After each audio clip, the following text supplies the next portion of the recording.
देऊळगाव राजा येथे मंदिर चोरीचा उलगडा, 1 लाखांचा मुद्देमाल जप्त। देऊळगाव राजा शहरातील चक्रधर मंदिर, खोडीश्याम महाराज मठ तसेच पोडवाडा येथील मारुती मंदिर येथे झालेल्या चोरीच्या गुन्ह्यांचा स्थानिक गुन्हे शाखा बुलढाणा यांनी यशस्वीपणे उलगडा केलाय।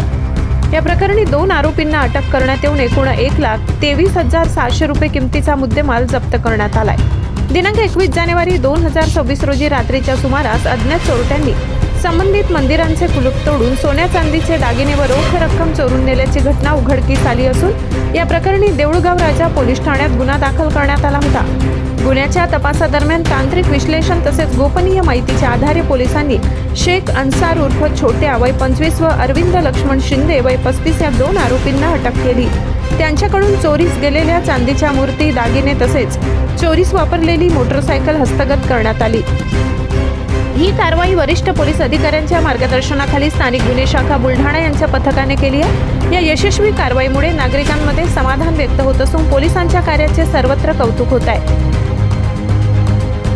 पोलीस टाइम्स मराठीसाठी कार्यकारी संपादक मोहम्मद अकील।